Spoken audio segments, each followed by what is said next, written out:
नमस्ते दोस्तों। आप सब कैसे हो? आशा करती हूँ आप सब लोग बहुत अच्छे होंगे। मैं एक नाच गीत सुनाने जा रही हूँ, जैसे लगे कमेंट करके जरूर बताना। सड़िया लाई दा बलम कलकतिया, जिसमें हरी हरी पतिया ना।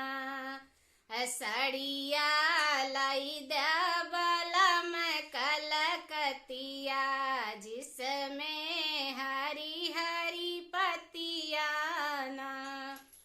सोने की थारी में जेवन परोसे, सोने की थारी में जेवन परोसे, जेवना जैला बलम कलकतिया, जिसमें हरी हरी पतिया ना।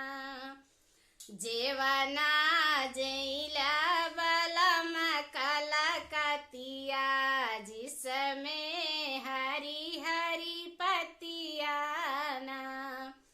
सड़िया लाई दा बलम कलकतिया, जिसमें हरी हरी पतिया ना। सोने के लोट गंगा जल पानी, सोने का लोट गंगा जल पानी, गेरुआ घूंटा बलम कलकतिया, जिसमें हरी हरी पतिया ना।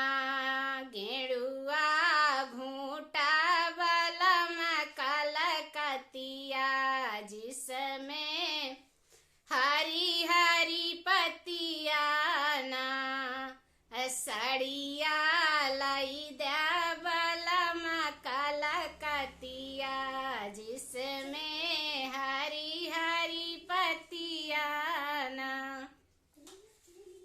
फूल बिनिया चुनी से जल गाए, फूल बिनिया चुनी से जल गाए, से जिया सूता बलम कलकतिया, जिसमें हरी हरी पतिया ना। से जिया सूता बलम कलकतिया, जिसमें हरी हरी पतिया ना।